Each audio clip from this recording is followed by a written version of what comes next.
On va passer à une phase un peu de témoignage. Donc, c'est Paul Foissy et Pascal Doquet qui vont prendre la parole pour témoigner un petit peu sur leur pratique de réduction du cuivre et leur stratégie. Donc, ça pourra répondre certainement à quelques questions qui ont été posées dans le chat. Du coup, Paul, si tu veux commencer, je te laisse la main. Donc voilà, comme je vous l'ai dit tout à l'heure, je suis vigneron à Sancerre. Je vais quand même planter le décor. On exploite à l'heure actuelle 60 hectares à Sancerre, 80% de Sauvignon et le reste en Pinot Noir, donc 20%. Un point, on pratique la biodynamie. Voilà. Au niveau je vais parler de ce qui est le plus récent au niveau de l'itinéraire technique de cette année, donc 2022. On a fait 10 traitements. Quand je parle de 10 traitements, en fait, l'ensemble du domaine a été traité à 10 reprises. Je m'explique. Il nous est arrivé en fait de ne traiter que des parcelles qui avaient reçu les précipitations, enfin des quantités de précipitations lessivables au niveau du cuivre appliqué la fois d'avant. Voilà, parce qu'en fait, on a un maillage de stations météo, on a des SEMCROP, voilà, sur la plupart de nos îlots de parcelles, de nos grands îlots de parcelles, voilà, ce qui nous permet d'avoir une vraie lisibilité sur la pluviométrie à chaque fois et secteur par secteur. Voilà. Au final, les 10 traitements complets sur le domaine font qu'on arrive sur le millésime 2022, on est à 2,2 kg. Voilà, 2,2 kg, 2,3 kg. On est à 250, 2 kg, 250, 260. Cette année, en fait, on s'est rendu compte qu'on a eu des parcelles qui ont eu du mildiou sur grappe. Voilà. Ce sont des parcelles sur une géologie de formation argileuse à silex, voilà, sur ce qu'on appelle communément des silex chez nous, voilà, sur Sauvignon. Ces parcelles sont sur des collines qui sont souvent, enfin même très régulièrement bordées de bois, ne serait-ce qu'en haut des parcelles et sur certains secteurs sur les côtés également, ce qui nous fait qu'on a quand même pas mal d'humidité et d'ombre portée par rapport aux arbres hein, qui peuvent entourer ces parcelles ou ne serait-ce d'être à côté. Voilà. Et en fait, on s'est rendu compte que sur une période aux alentours du mois de juin, on avait beaucoup de précipitations. Je pense qu'on a fait des traitements qui n'étaient pas assez localisés. Voilà, au niveau des grappes. Pour vous donner l'information complète, donc nous, on traite avec des pulvées, comment dire, Grégoire, des descentes Grégoire. Donc, en fait, c'est des descentes souples qui se gonflent avec la turbine d'air, voilà, et qui en même temps pousse également la bouillie qui arrive par des capillaires sur des bus de diffusion, voilà. Et en fait, nous, on est sur une hauteur de rognage aux alentours d'un mètre 30, 1,35 m, voilà, aux alentours d'1,35 m. Et en fait, même quand on est sur sur de la pousse de végétation qui peut être aux alentours de 30, 40 cm au-dessus du fil de branche, en fait, on avait tendance à traiter avec l'ensemble des diffuseurs. Voilà. Et on s'est rendu compte une année comme 2022 qu'il va falloir vraiment concentrer la zone de diffusion du produit. Voilà. C'est en fait finalement, je pense que les diffuseurs du haut, à part bénir les foules, je pense que sur des années compliquées comme 2022, surtout sur une période, ça a été beaucoup trop. Le produit a été trop diffusé et pas assez appliqué à un endroit. Voilà. Sinon, comme vous voyez, on a fait entre 2,2 kg, 2,3 kg de cuivre. Donc, en fait, on est sur des moyennes on a fait en moyenne 250 grammes à chaque fois. Voilà. 220 grammes, 250 grammes à chaque fois. On descend rarement en dessous de 150. Voilà, de manière générale sur toutes les années. On descend rarement en dessous. Dans une idée de perte d'efficacité de la goutte qui va arriver justement sur la feuille ou sur la grappe. Voilà. Tous nos traitements sont associés à de la phytothérapie. Voilà. De manière générale, en alternance, on utilise ortie, prêle, reine des prés, osier, et j'en oublie. Voilà, c'est principalement les plantes qu'on utilise en alternance, suivant les périodes également. On n'utilise pas d'huile essentielle. On n'a jamais utilisé d'huile essentielle. On n'est pas contre. On ne s'interdit pas de le faire un jour. Mais on n'a jamais utilisé d'huile essentielle, toujours aussi sur une peur de brûlure ou ce genre de choses. Voilà. Sinon, en termes techniques pures de matériel, donc là, je vous disais on a des descentes rang par rang, de la marque Grégoire, donc avec ses manches souples et ses diffuseurs. Voilà. Il nous a été proposé des essais de panneaux récupérateurs pour vraiment faire du traitement localisé et confiné. Nous, on est sur maximum 1,30 m de largeur de plantation entre rangs. Voilà, donc ça fait des gros engins, voilà, parce que en fait, ça faisait traitement de 4 rangs complets. Donc, vous voyez, ça fait quand même des gros panneaux récupérateurs qui sont en plus à l'avant du tracteur, parce que nous on utilise des tracteurs enjambeurs, donc c'est pas des tracteurs interrangs, des tracteurs enjambeurs. Donc ça fait quelque chose. Enfin, moi j'ai trouvé que ça faisait une usine à gaz devant le tracteur, avec malheureusement des problème de maniabilité de l'engin et de cet appareil sur les tournières de vigne pour pouvoir travailler correctement. Peut-être que certains ne le savent pas, Sancerre est un vignoble qui est très accidenté, avec beaucoup de coteaux, beaucoup de dévers. Donc, c'est vrai que c'est pas d'avoir ce genre d'appareil en avant du tracteur enjambeur, c'est un peu compliqué, je pense, au niveau maniabilité. Enfin, c'est même sûr que c'est compliqué. Donc pour l'instant, c'est du pneumatique, c'est des descentes pneumatiques de la marque Grégoire qu'on utilise. Voilà. Et dans l'avenir, c'est surtout je pense, à certaines périodes, de faire des traitements en fermant les buses sur toute la hauteur de la descente de pulvée, de fermer des jets pour vraiment concentrer en début de saison le produit sur réellement la surface foliaire qui est déjà poussée. Voilà. Sinon, je ne sais pas, est-ce qu'il y a peut-être des questions sur des choses que j'aurais omises? Alors, pour le moment, je ne vois pas de questions sur le chat, mais moi, j'en profite. Oui, j'en ai une question. Ouais.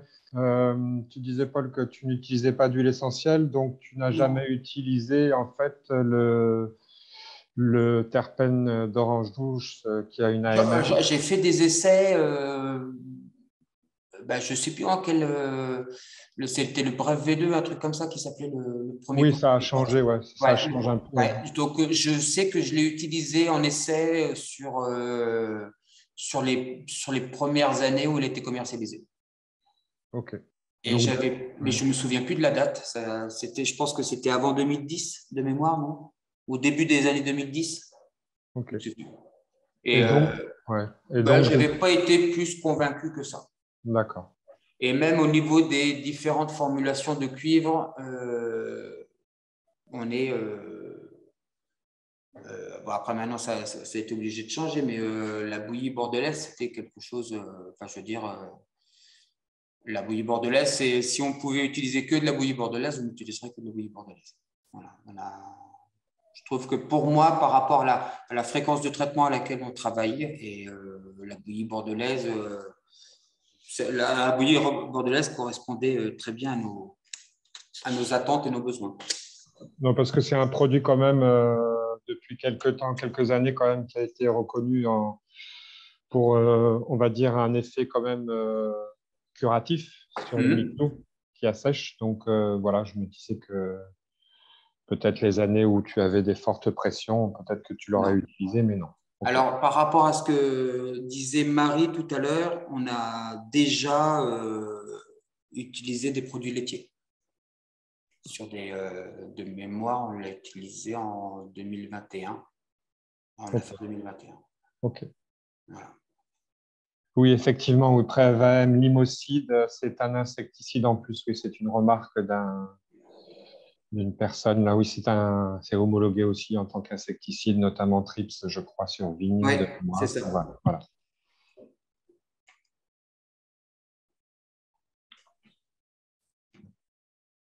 Alors, pour le moment, pas d'autres questions. Ah, si. Ah, une question par rapport à ce que tu as dit à l'instant. Ça a calmé le jeu. Voilà. C'est vrai qu'on était sur certains secteurs. En fait, un peu les mêmes secteurs dont je parlais tout à l'heure, les secteurs sur Silex. Et c'est vrai que ça avait bien calmé le jeu. Ça avait bien calmé la pression. Ça avait quand même bien, entre guillemets, ça avait bien assaini comment dire, le feuillage. Voilà. On avait quand même de la perte de feuillage, mais ça avait quand même ralenti la progression.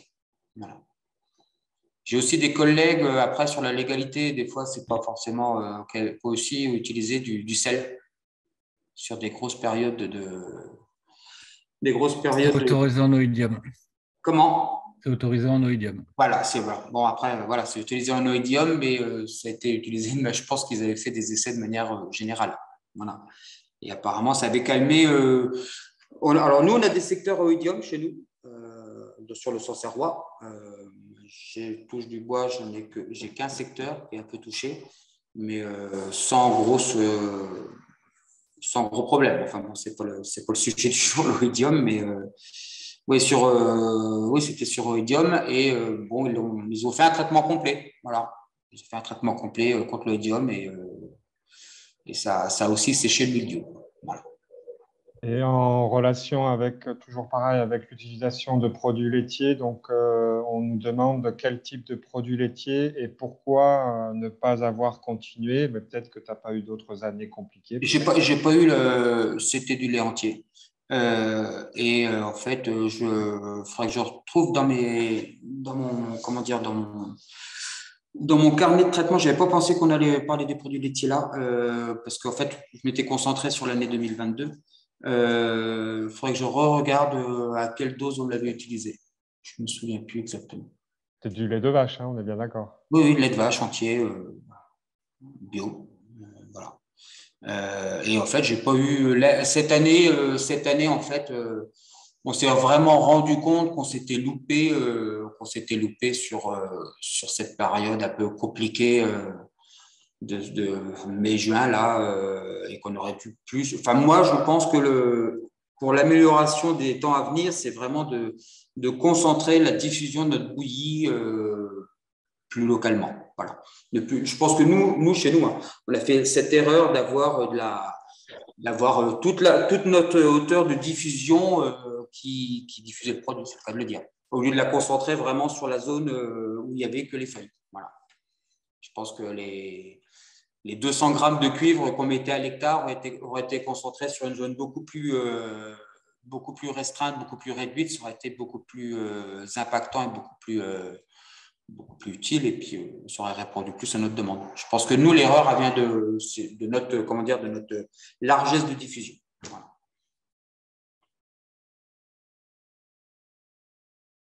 Oui, merci Stéphane pour le lien sur les substances de base. Là. Donc, il y a le lait de vache. Oui. La retransmission, de question 1, la phytothérapie vous a-t-elle aidé à réduire des doses de cuivre et à vous remarquer un gain d'efficacité sur cette méthode? Depuis le temps qu'on le fait, on le fait aussi en fait, dès qu'on a commencé à pratiquer la biodynamie, on a toujours ajouté à nos bouillies, comment dire, des tisanes ou des décoctions, hein, donc suivant les plantes. Et en fait, par rapport à des collègues qui sont uniquement en bio tout court, sans pratique de la biodynamie ou de la phytothérapie. À discuter avec eux, oui, on se rend compte qu'on a, comment dire, une efficacité de traitement, on va dire, qui est souvent meilleure. Voilà. Et après, je vous dirais qu'on n'a jamais fait d'essai sans. Voilà. Ça peut nous arriver de faire un traitement, comment dire, un traitement entre guillemets dans l'urgence, parce que ça nous est tous arrivé de traiter aujourd'hui, demain il pleut, de pouvoir retraiter que le surlendemain et qu'après on reprend de la pluie. Malheureusement, le delta, enfin la fenêtre de tir est tellement réduite qu'on n'a pas forcément le temps de préparer une décoction ou une tisane. Donc, ça nous est arrivé de faire un traitement comme ça, des fois entre deux, sans ajout de tisane ou de décoction, mais c'est pas comme si on avait fait toute une, comment dire, de faire des moitiés de parcelles, par exemple, faire des essais de moitié de parcelles avec la moitié de la parcelle avec de la phytothérapie, l'autre moitié de parcelle sans phytothérapie. Ça, on l'a jamais fait. Voilà. Et en parlant de préparation de tisane ou de décoction, ça a été vraiment la course, nous, cette année, pour pouvoir les préparer et pouvoir traiter dans de bonnes conditions. Je pense faire ça mois de mars, de préparer mes décoctions et mes tisanes à l'avance, enfin mars, avril, d'en préparer quelques-unes à l'avance pour pouvoir répondre plus rapidement et ne pas être, comment dire, ne pas être dans le jus pour la préparation de mes comment dire, de mes aides en phytothérapie. Voilà. Ok, merci Paul. Je ne sais pas, si pas plus de questions. Peut-être passer, ouais, ou... On peut peut-être donner la parole à Pascal, du coup, pour la suite. Là, on enchaîne, ouais. Ouais. Ok. Donc déjà, est-ce que vous m'entendez bien? Oui, on t'entend bien, Pascal. Oui. Alors, moi, je suis président de l'association des champagnes biologiques, donc aussi vivons en Champagne, en certification bio depuis 2007, sans herbicide depuis 2001. Donc, on a déjà une période pour moi d'adaptation de la vigueur en pratiquant un enherbement naturel après une période de couvert, surtout avec des céréales. On a un contexte champenois, donc pour moi, c'est essentiellement du chardonnay, donc une sensibilité à l'odium en plus de celle au milieu. Largeur de rang à 1,10 m, c'est à 9000 pieds hectares, donc ça fait à peu près 12 000 m² de haies foliaires, parce qu'on a la particularité en Champagne d'avoir un système de taille qui démarre au ras du sol, avec des têtes de souche qui sont sur le point de greffe, et donc une hauteur de haies foliaires complète du bas jusqu'en haut, ce qui aussi donne des problématiques de contamination primaire assez précoces avec les feuilles du bas. J'ai appris depuis 2004 vraiment à me passer de la chimie de synthèse. On a compris déjà à cette époque-là que ça ne servait à rien de mettre des doses fortes, que ce qui comptait après 20 mm de pluie, le résiduel qu'on ait mis à 400 ou 800 grammes, c'était à peu près la même chose. Donc on a travaillé d'abord par empirisme. J'ai surtout fait une amélioration de ma qualité de pulvérisation en 2008, en passant en jet porté, donc avec 3 hauteurs de bus, qui permet aussi d'être évidemment en rang par rang, parce que faire de la bio avec seulement du cuivre en traitant par le dessus des rangs, ça, je pense que c'est mission impossible dans nos régions. Jusqu'en 2011, j'ai réussi à avoir des bons résultats sans connaître d'échec, mais j'ai eu un premier échec en 2012. Là, c'est une année très compliquée avec un mois de juin, avec 25 jours d'humectation de feuillage et un tracteur qui tombe en panne et 11 jours sans tracteur. Ça, c'est des choses qui ne pardonnent pas. Donc, je pense qu'aussi, quand on est en pratique bio, c'est évident qu'il faut qu'on ait un plan B quand on a une panne, quand on a des conditions qui ne permettent pas de passer dans les vignes après des orages récurrents. On ne peut pas compter sur l'aide extérieure dans ces moments-là, parce qu'en général, tout le monde est au charbon en même temps. Donc, c'est l'acquisition en 2013 d'un chenillère avec une pulvée embarquée dessus, avec une turbine, avec des buses qui sont assez répandues en Champagne. Ça, c'est aussi important de comprendre qu'on ne peut pas passer tous les 3 rangs avec ce genre d'outils. C'est très important de passer tous les 2 rangs parce que on fait de ce fait un rang au près sur une face et au loin sur l'autre. Mais si on fait le 3e rang, si on passe tous les 3 rangs, le rang du milieu est fait toujours au loin et on a souvent un décrochage. Et si on passe, si on alterne en plus d'un traitement à l'autre, eh ben on fait que le 3e rang il change à chaque fois et les contaminations se pullulent dans la parcelle.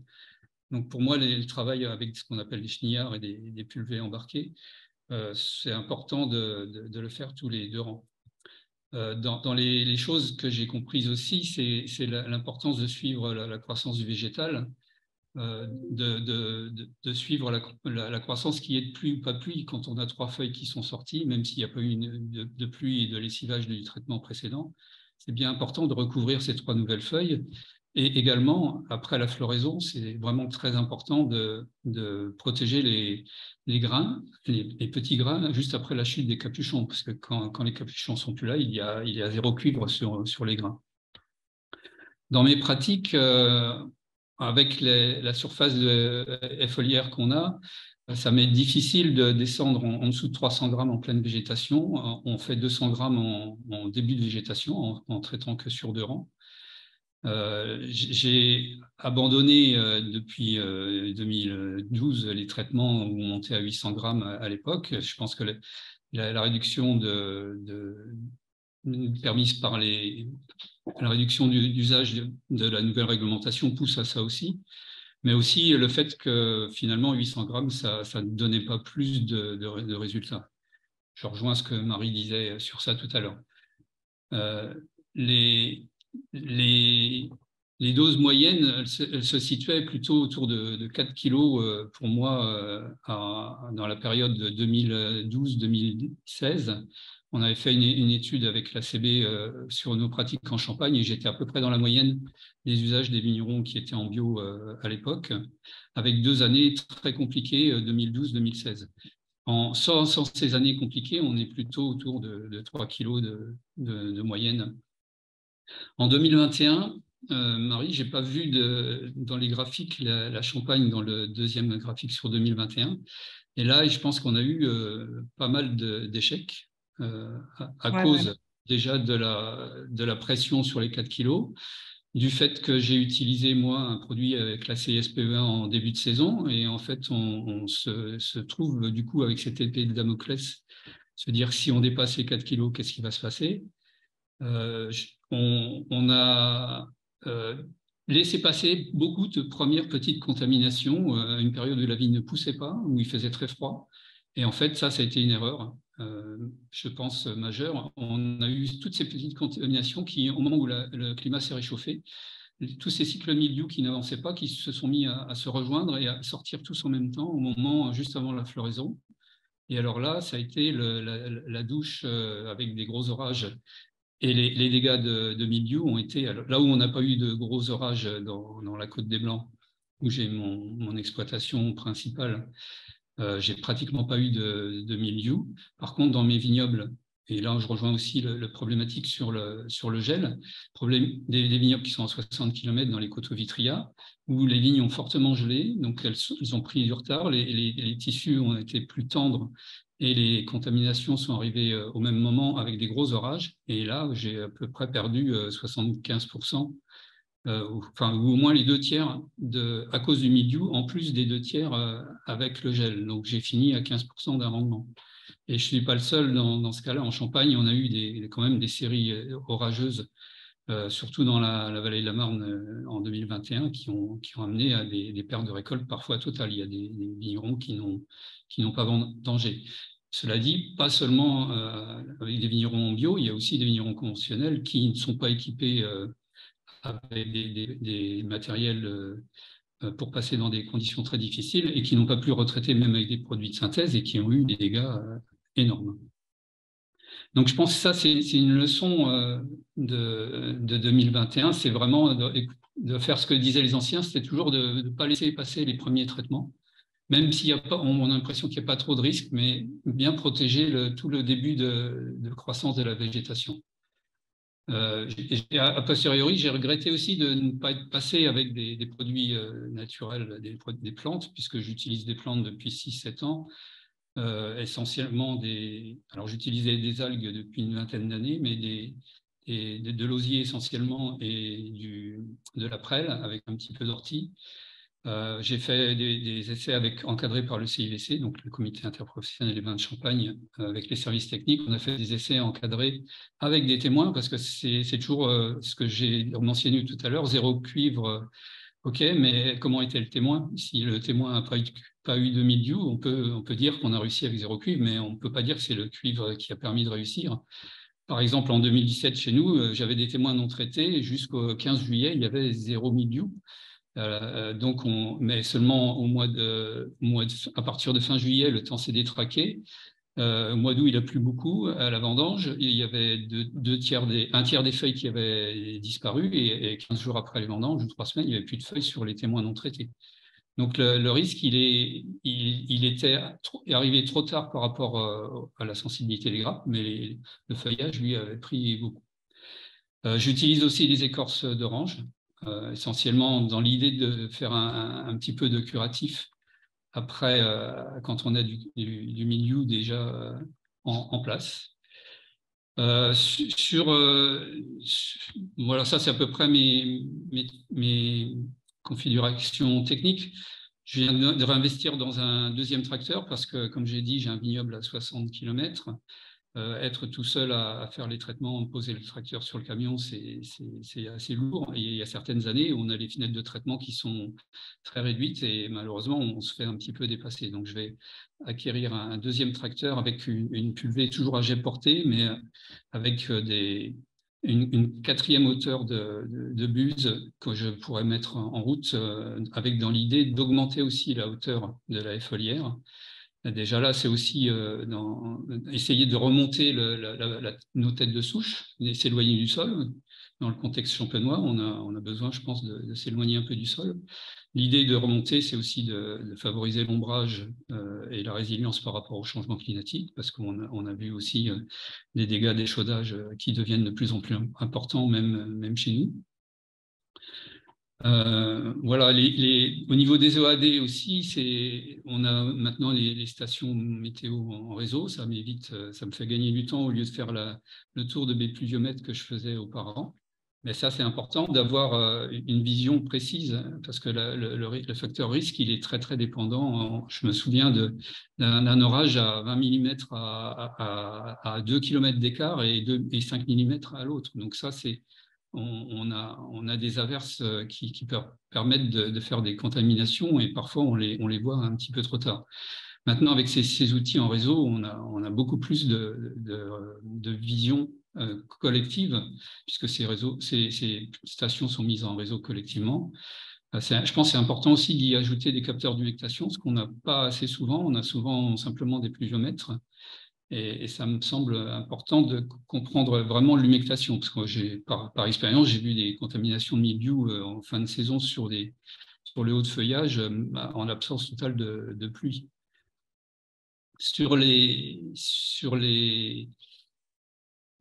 Alors, je crois que c'est à peu près tout ce que je voulais dire sur mes pratiques. Après, c'est sur la vision globale de mon expérience, qui a maintenant une vingtaine d'années. On a, comme je vais revenir sur ce que Laurence a dit, je suis assez confiant sur nos sols champenois. Évidemment, je parle en tant que champenois, sur des sols avec des pH basiques, avec beaucoup de calcaire, beaucoup de matière organique. On a l'héritage du passé. Hein. Le cuivre, c'est quand même essentiellement un problème du passé. On doit le gérer aujourd'hui.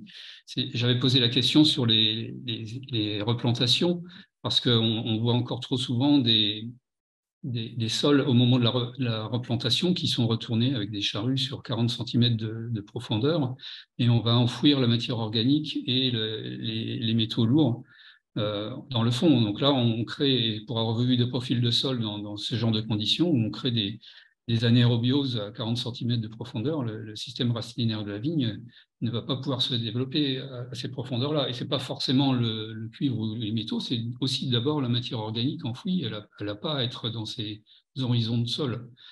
Donc c'est important de comprendre déjà, de raisonner avec cet héritage et de le gérer.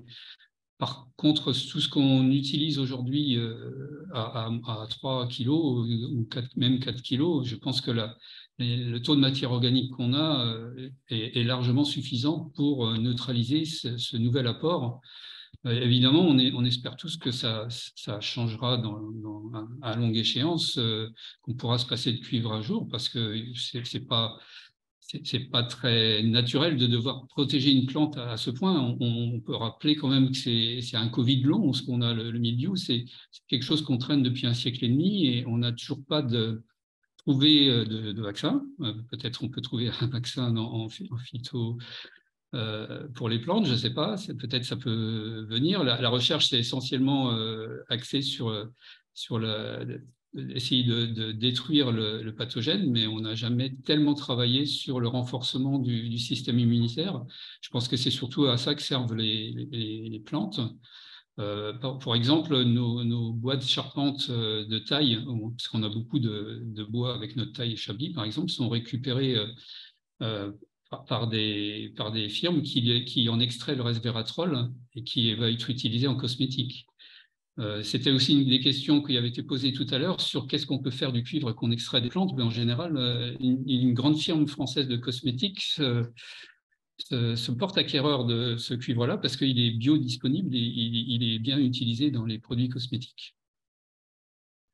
Voilà, au niveau de l'évolution de l'utilisation du cuivre aussi, on a vu avec l'apparition des distances de sécurité Evry-Vrain, on voit de plus en plus de gens se remettre à utiliser le cuivre dans ces zones. Alors, en Champagne, on est très concerné puisqu'on a les vignobles qui sont tout autour des villages, parfois même à l'intérieur. Donc on voit de plus en plus de vignerons conventionnels ou des vignerons qui sont amenés à changer leurs pratiques volontairement ou pas. En l'occurrence, dans les DSR, certains se sentent un peu obligés de recourir à l'usage du cuivre.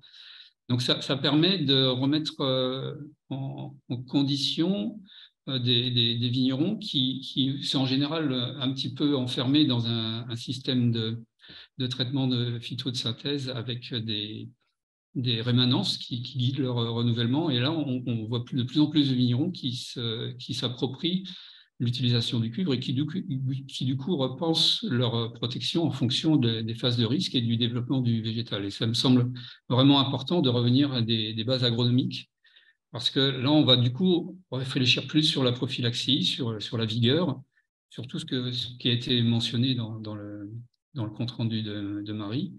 Et c'est vraiment important de repartir de la base, de l'agronomie, pour comprendre comment et pourquoi utiliser plus de cuivre en utilisant moins à chaque fois. D'ailleurs, c'est ce qui a été revu dans l'autosaisine de l'ANSES cette année, dans le rapport que l'ANSES a rendu, où, à la suite de nos demandes, de reconsidérer d'abord l'utilisation du cuivre par la base, c'est-à-dire par ceux qui l'utilisent. On a, dans cet enjeu de réhomologation de 2025, puisqu'on ne sait pas encore si on pourra continuer à utiliser du cuivre et en quelle quantité au-delà de 2025, je pense que c'était important ce travail que l'ANSES a rendu, qui reprend en grande partie nos considérations dans notre usage de vignerons, parce que c'est bien là qu'il y a le savoir-faire, même si on ne comprend pas forcément toujours tout ce qui se passe au niveau biologique, mais ce qui est important, c'est que le savoir-faire est là. Et en tout cas, c'est ce que j'espère que tout le travail qu'on a fait avec Basic va permettre de le partager avec le plus grand nombre. De quelle façon pilotes-tu la protection de mildiou avec les unités que tu as, Pascal?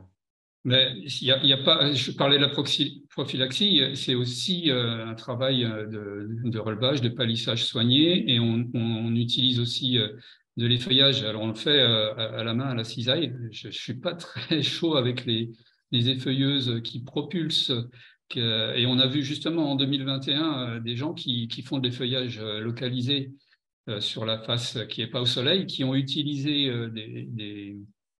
des effeuilleuses à pression, enfin à pulsion d'air, qui ont fait ça sur du mildiou qui commence à se déclarer et qui ont énormément disséminé le mildiou. Donc si on fait de l'effeuillage localisé, il faut surtout plutôt utiliser des effeuilleuses qui aspirent les feuilles et pas qui soufflent. Alors nous, on ne les aspire pas, on le fait à la cisaille. C'est une manière, aussi pour l'odium, hein, c'est aussi une manière intéressante de favoriser l'application des bouillies de traitement et puis de favoriser une zone d'aération. Et ça a aussi un intérêt, c'est que on sait maintenant que les grappes sont formées dans les bourgeons. L'initiation florale, elle est faite au mois d'août et elle est d'autant plus efficace que les bourgeons sont exposés au soleil. Donc, si on a des bourgeons qui sont entassés dans le feuillage, dans l'ombre, on a potentiellement moins de récoltes l'année suivante. Donc, ça n'a que des avantages. Donc, le travail soigné, alors, et évidemment, on commence à avoir des problèmes d'échaudage aussi en Champagne. Donc, garder les feuilles sur le côté qui est exposé au sud et à l'ouest et le faire sur le face nord et est. J'appuie. Pardon. Non, mais je voulais, avant que tu passes à autre chose, je voulais appuyer le matériel d'effeuillage. Nous, on a été très longtemps avec des effeuilleuses qui étaient à pulsion d'air. Et depuis 3-4 ans, on a acheté une effeuilleuse d'extraction et c'est vrai il y a un bien meilleur résultat au niveau du feuillage et notamment, comme tu dis, au niveau du mildiou-oïdium et aussi sur la blessure des grappes. C'est indéniable. C'est indéniable. Oui, alors la phytothérapie, si je ne l'ai pas utilisée en 2021, c'était dans les premiers traitements. En fait, il faisait tellement froid, on était dans des cycles, des températures moyennes autour de 11-12 degrés. Donc à ces températures-là, on se dit que le mildiou, même s'il peut y avoir une contamination, il ne va pas se développer. Et dans l'idée d'économiser du mildiou, puisqu'on nous met cette pression à 4 kg non lissée si on utilise un SPE1, en Champagne, on est un borderline, quoi. On n'est pas sûr de pouvoir s'en sortir. Et donc, je n'ai pas utilisé de mildiou, mais du coup, je ne suis pas passé non plus simplement avec des plantes. Et peut-être ça aurait été l'année à faire des tests, justement, parce que ce qui est important, c'est de faire des essais avec des témoins.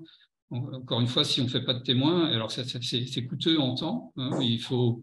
Personnellement, je pars avec une bouillie de traitement sans tous les ingrédients. Je fais d'abord une passe dans une vigne, et puis je remets l'ingrédient qui manquait. En l'occurrence, ça peut être de l'osier, par exemple. Je vais vider mes descentes de façon à purger le traitement dans une autre partie de la parcelle, et ensuite je repasse sur la parcelle d'à côté. J'ai fait ça pendant plusieurs années avec des suivis de services techniques.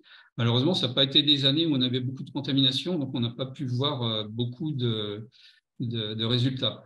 Et l'année 2021, où on aurait pu peut-être en voir, mais les services techniques du CIVC n'avaient pas reconduit parce qu'il y a un poste qui est parti et parce qu'on a manqué de moyens humains aussi à ce moment-là.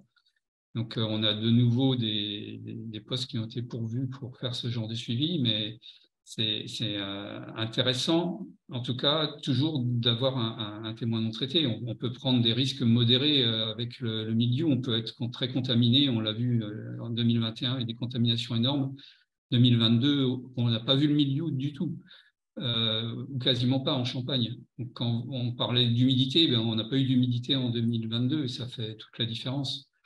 On a même des services techniques du CIVC qui font des contaminations artificielles en utilisant des systèmes avec des disques foliaires.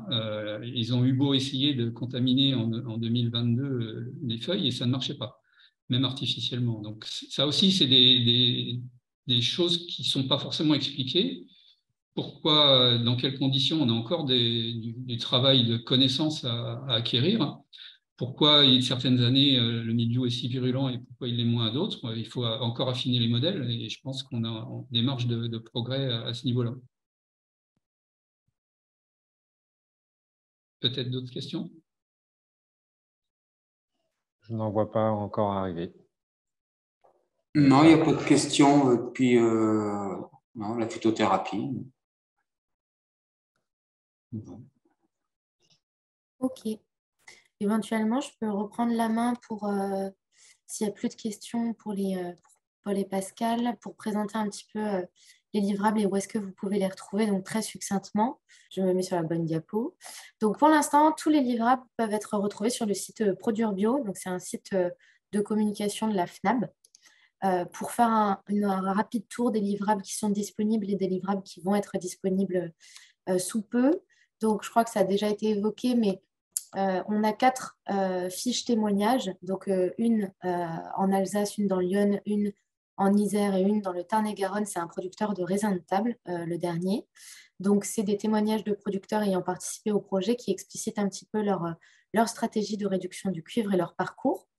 On a Réussir sa lutte contre le mildiou avec peu de cuivre, qui est un livret qui reprend globalement les leviers identifiés lors du projet de réduction du cuivre. Et cette fiche également dont on a déjà parlé, comment se comporte le cuivre dans les sols viticoles français, qui reprend un petit peu les éléments que Laurence vous a présentés en tout début de ce webinaire. Et du coup, les 2 livrables, on va dire, papier à venir, ça va être une fiche qui va reprendre donc, lutte contre le mildiou, utilisation du cuivre en viticulture bio, qui va être publiée courant novembre, qui reprend les présentations le contenu de la présentation de Marie tout à l'heure, donc Marie Thiollet-Scholtus de l'INRAE, sur les enquêtes menées dans le cadre du projet. Et on l'a rapidement abordé également, mais un module de formation, donc je le répète, c'est un module de 3h30 qui peut être intégré à un programme de formation plus large sur appréhender la gestion du mildiou. Voilà pour les synthèses papier. Et nous avons également 6 vidéos qui ont été réalisées et qui sont dès à présent disponibles sur la chaîne YouTube de la FNAB. Je peux vous renvoyer les liens si besoin à l'issue de ce webinaire sur différents territoires viticoles, donc Gironde, Aube, Isère, Loire-Atlantique, Aude et Alsace.